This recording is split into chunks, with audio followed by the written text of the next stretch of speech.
Alessander's wearing when he fucking bamps in? Wait, is he like in full kit? Yeah. Did Yeah, he he have still the has oil? like his pack, and that's where most of his clothes are. He's still wearing his fucking pants, but he has like what was those, like the leg bracers? He's got one of those Spartan sashes and the tassels. Uh, probably isn't wearing one of those uh like, oh yeah, look, I have muscles, chest plates. I forget what that's actually called, but yeah, and he has a Corinthian helm. Yeah, so if you want to come back and give a piece of that gear some power, I mean, magic yeah, Corinthian helm. wouldn't be the first time a Magic Corinthian helm No, existed.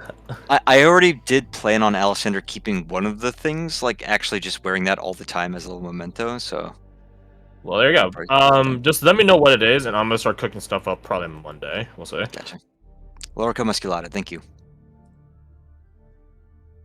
Also, I'm surprised you're still here. Yeah, I Yeah. just got my shoes done, so I'm gonna. Oh, you're listening. You gotta dip Dude, out. just listen on the phone and your earpiece. I'll think about it. If I hop back in, you guys will know why. But yeah, I'll see you guys later. Yeah, See we'll ya. probably be hanging around later today. So, Bye. Bye. Bye. all right. So we're good so far in survival.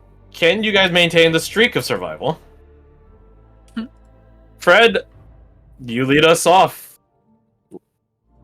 Last but not least. Yeah. Pop is here in spirit.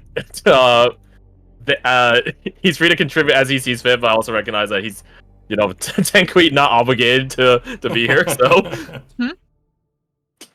Yeah. So, picture as we step through the door, darkness shrouding everything around you, except for a set of stairs as you ascend them.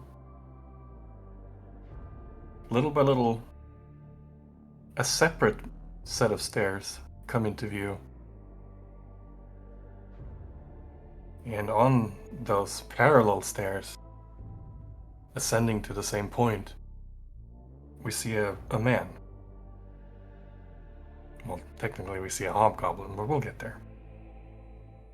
And as we begin intersecting and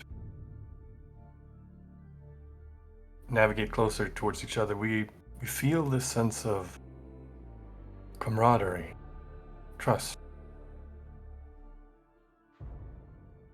Our intuition tells us that we are both here to help each other.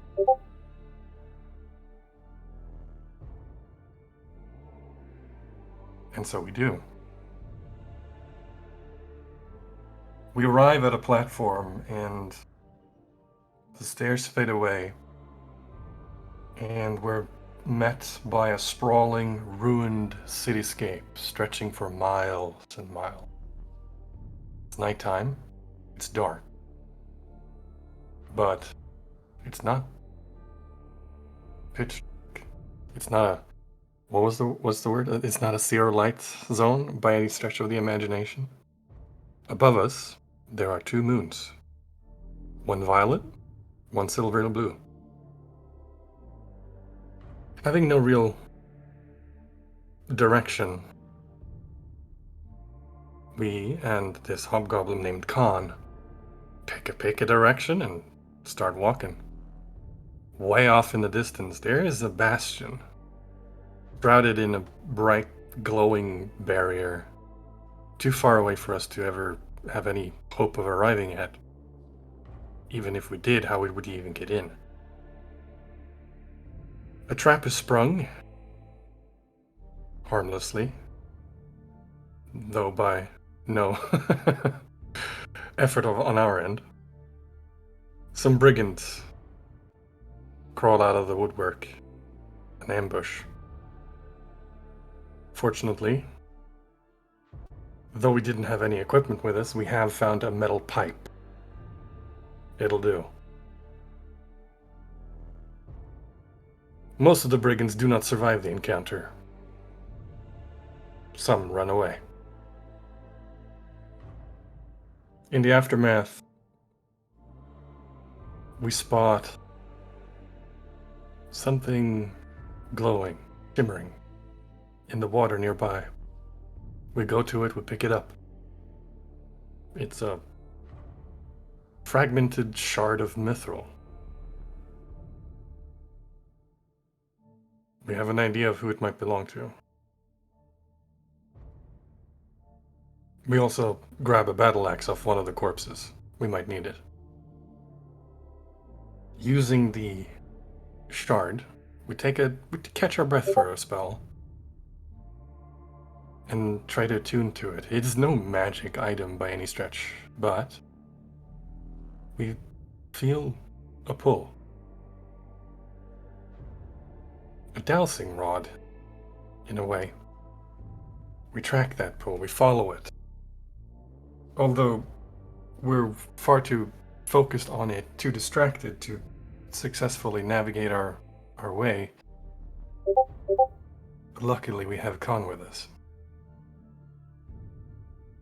He spots some graffiti. It looks like a jellyfish with 3 eyes and different stingers. One long, one longer than the others. And we use those to navigate, because obviously they must lead somewhere. And one leads to another. And we are filled with despair and gloom. And the pressure mounts.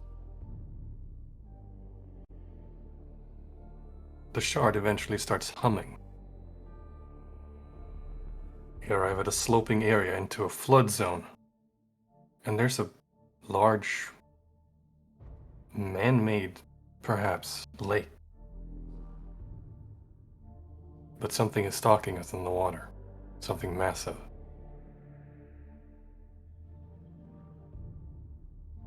We see, in the middle of this lake, a tower, as if there's a cathedral or church submerged in the middle of it, sticking out like a sore thumb.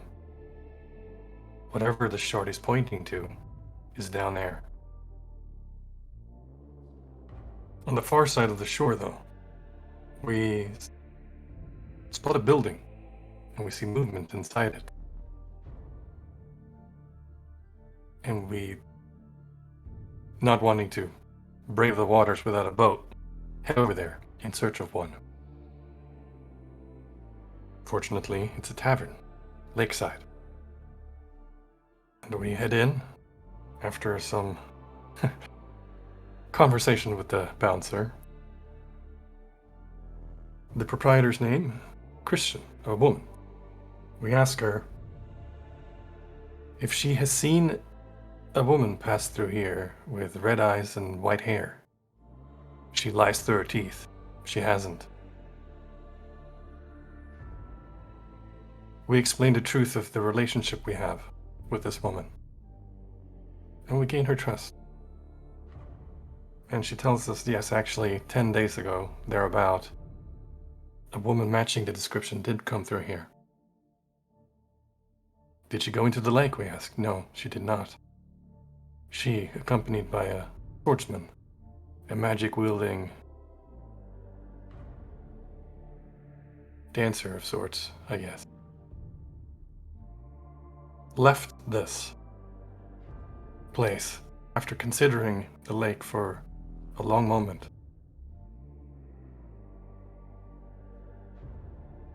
But they didn't go out onto the lake, so neither do we. Instead, we follow their footsteps to a different establishment, one we heard of earlier, mentioned by the fleeing brigands. A place called The Gully. So that's where we go. Entering the gully, because now we have the directions given to us by Kristen. We get there in small time. We spot a young man named Arson. He seems bored. We capitalize on that. We chat him up. Yeah, he's seen the person we're talking about, but he doesn't really know where they went off. Talk to Vin, the old man running the place with his old wife, an elderly man named Vin. Khan orders a drink, the dark one. Gets it for free in exchange for the recipe.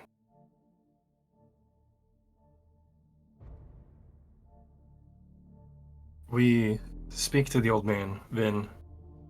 He doesn't really trust us. Khan comes through again. Yeah, he knows where they went. A ruined building not too far from where we are. Might have been a school or a hospice once upon a time. Place of research, laboratory. There are lingering lab rejects loitering around the place, though. We'll have to be careful.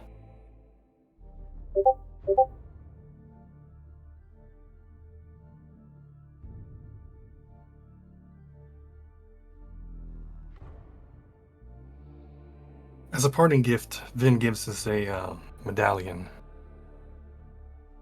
Tells us, anyone gives you trouble, show them this. Say your own official gully business. They'll get out of your hair, and if they don't, I'll know about it. And they know I'll know about it. A most valuable parting gift as we depart. We do end up navigating fields of traps, of ambush sites. But we're given the guest treatment this time. We arrive at this dilapidated building that we were supposed to get to. And the entrance is, narrow. We don't have any of our equipment on us. I mean, I guess we have a pipe and an axe, but we managed to shimmy on through. No problem. I would Khan. say Khan had his equipment. Yeah. That's sort of the problem. Khan, on the other hand, is well equipped. He crawls into the tunnel. Bumps into one of the pillars holding the tentative space up. And for a brief second, it's about to collapse onto him, but something on his finger. A ring. Somehow it doesn't. And he comes on out. Safe on the other side. We're in. We descend a staircase we find on the other side and arrive at a large set of doors. Unsure of how to proceed, we look for any signs of scraping and something we could use to unlock the doors. We look into the keyhole. Perhaps we can force our way through that. Meanwhile, Khan simply opens the door. It's not locked. The classic. We step on through before Khan does, and we're immediately blasted by an arcane barrage. It stings. It doesn't reactivate though, but we get the impression that if we move, we're not going to be so lucky. Khan, seeing the arcane glyphs on the far side of the corridor that we're faced with, attempts to dispel it, and is successful. We inch our way along, testing the floor, testing the walls, and immediately spring mechanical traps. It's starting to hurt.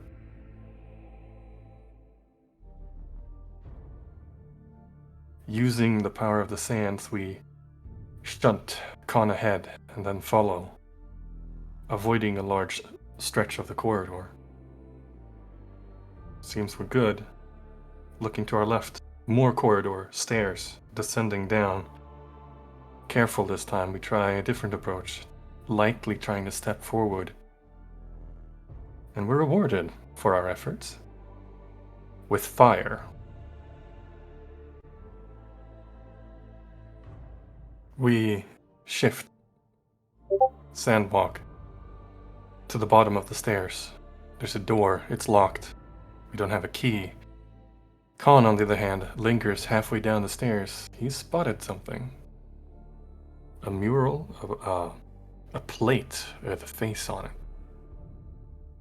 A masked individual. Smiling? It asks for a password. Khan says he has forgotten the password, but he should be let through. The face disagrees, spits acid on him. Having none of it, Khan says, "No, look, listen here. If you don't let me through, I'm gonna destroy you. I'm gonna crush you." The face on the plate weighs its options. Alright, fine, but you can't tell anyone about this, promise. Won't tell a soul. It swings open. A narrow corridor. We decide if it's probably safer, and Khan points out if it's protected by a password, it probably is safer. So we get in there, and we find a maintenance room. This is where the traps are armed, prepared, maintenance. We catch our breath for a spell. Khan spots a propane tank. Decides that might come in handy. Future us realizes that yes, it did come in handy. We hear scraping, planking. In a different universe, a different sort of man might have made a comment about clankers, but that's not this place, and we're not that man. You didn't just. God damn it.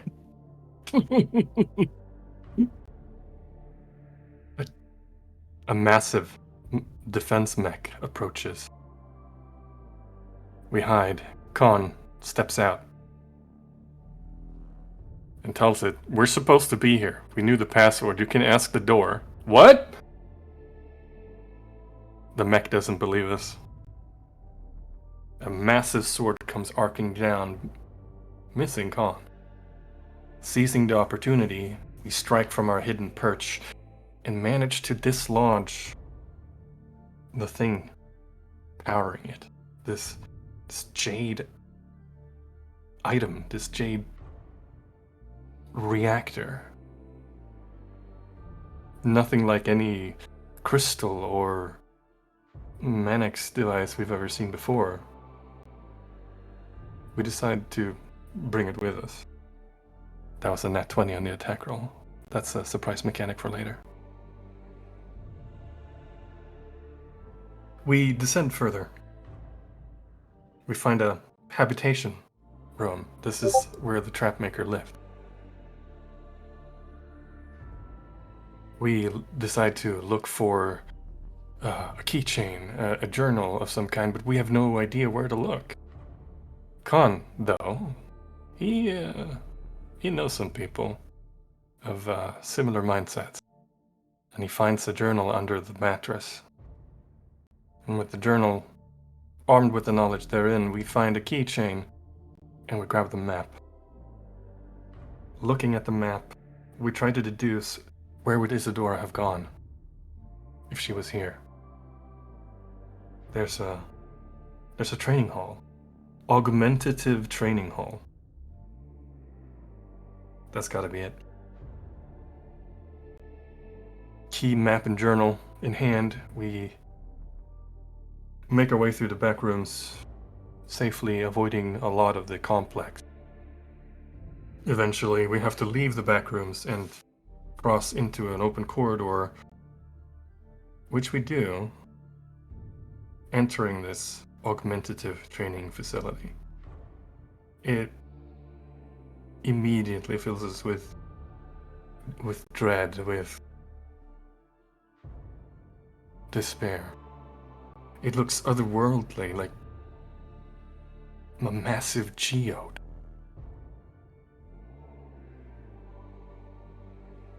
And we look at the devices and we try to figure out how to operate it, and after a bit of back and forth, yeah, we can get it running. We just have to pray and hope that the settings are safe. Well, we've come this far. We fire it up and we step in, and a mote of darkness, dark enough to devour light, descends. We, though, are unsuspecting. Khan, on the other hand, sees it. But before we have a chance to act, we're grabbed, hoisted up. And as we look up, we see this arachnid, nightmarish denizen. And we're about to get eaten.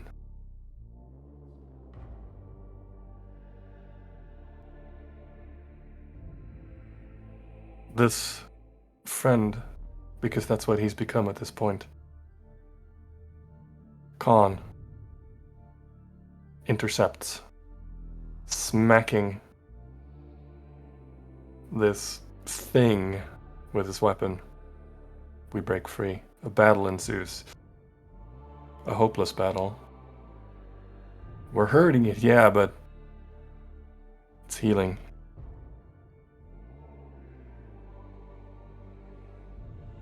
Time is running out. Above it, a hole has been torn into the fabric of reality, revealing a familiar sight. Off in the distance, the Nightmare Imperium, ripped open by this thing. We're assailed by a cacophony of screams. But we fight on.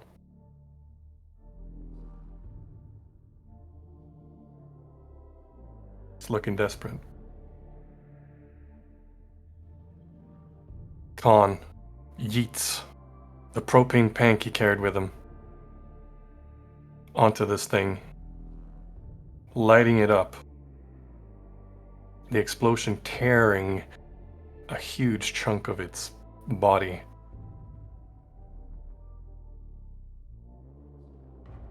A small victory, one we need. We feel a weight on our shoulders, heavy. A green cloak wrapped around us. Our equipment, suddenly it's there. A familiar sword.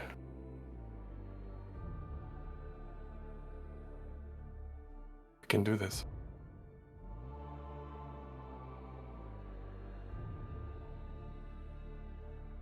We shift, we teleport, we use moon shear to its explosive capacity, and we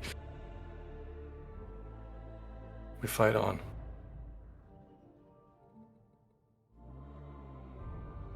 Wires seem to suddenly latch onto this creature, fired through the gap. In reality, we look up. We smile. Two faces familiar. Amber. Lambert. Or is it Lambert? Hard to tell.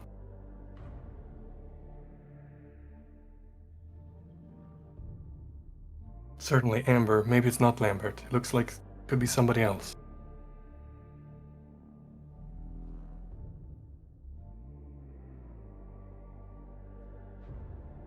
We drive the creature back into the hole it came from. As the world goes dark around us.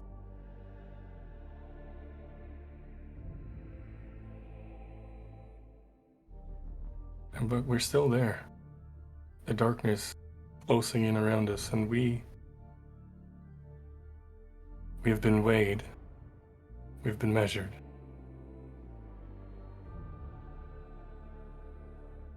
Not knowing if we're enough.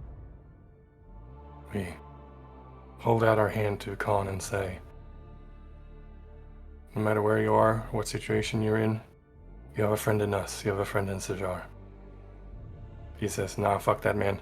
We're family at this point. Pulls him into a hug. The hole's there, the world's fading. We're about to die. We take the mithril shard from the jade reactor. Fuck it, we might as well gamble. We stab the thing. Tell Khan to take cover and chuck it at the hole. What happens when you stab a reactor? Apparently, it fractures. Spidering tendrils of energy knitting the hole shut.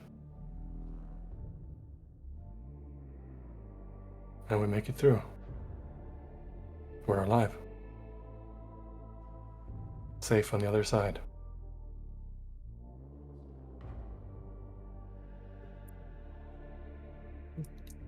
And thus, the streak is complete.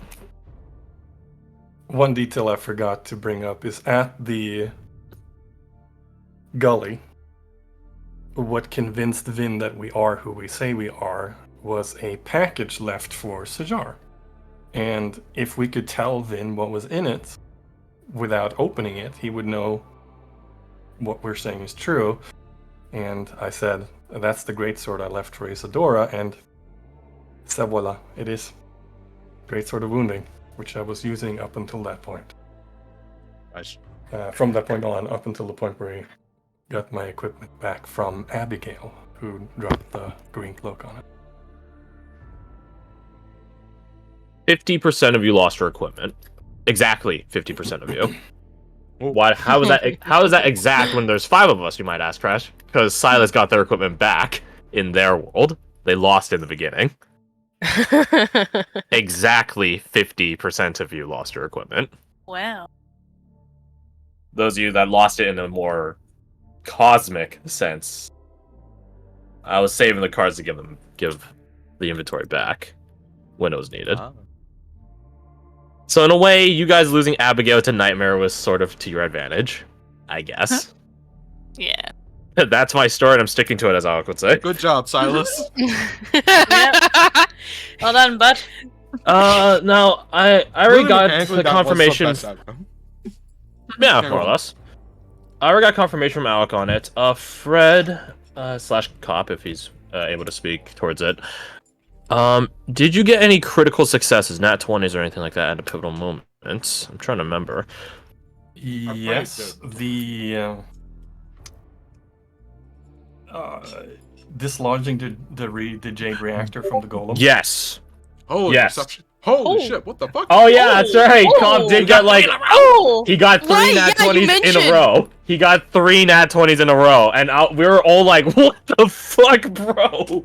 Yeah, cool. Save some for the rest of us. Cop doesn't even unmute for that. He just like drops the mic, Drops walks it. away. Never held the mic, just walks away. There was Disco also the Jimmy nat good. 20 perception for finding the shard. Oh. Yes, that is also important. Which definitely helped you continue moving forward. I'm about to start my life. Understandable. Appreciate you listening in. Okay. We we after made no death saves though. That's you didn't make no death saves, but in fairness, neither did Alec. In fairness, he did his nat 20 that I'm including on this is a nat 20 because he was when he had to save Axios from the grain collector or the grain carrier. My bad. I told him like if you get 3 crits, you could free Axios because if not, this thing is you guys actually don't really deal damage to nightmares because they recover, right? Like that's sort of the thing, right? You could slap it all you want. Most people when they attack a nightmare, the nightmare doesn't even take it. That's it. Like they just don't get hurt by it. You guys can hurt it, but not in any lingering capacity. It just recovers it because their body is made of dissonant flesh. It's not real, but also is real enough to hurt you. He did not get any. He never got those crits, I'm afraid. Axios was still in the grain carrier's grasp. What he did get a nat 20 on was throwing the spear so Axios could free himself, which, as he and I have described it, is very close to Axios rolling a nat 20 on his own death save. And I definitely think without locating Isadora's stuff, you probably would have been wandering around for way too long. Yep. Because I we ran overtime with you. Yeah, we hit did. the 4-hour mark and then some change. Oh. Ho ho ho. You're the only one. Yeah. Everyone else, I That's think. down to the wire. The world was fading around. Alec was also down to the wire. We finished at basically I think all of one after with all the shit happening to the grain carrier, we finished that as the clock was hitting 0. I was looking at the phone at my phone. It hit 0 as I was describing it. So we ran the fucking clock down. I think mine would have been similar if I didn't blow up an angel. Yeah. Probably. I told all of you this. I know I told all of you this. 4 hours was needed. If I did 3 hours, a lot of you would probably be dead. Yeah. Mm-hmm. Yep. Yep. But in that regard, it seems that everyone had a nat 20 at a critical defining moment. That fun.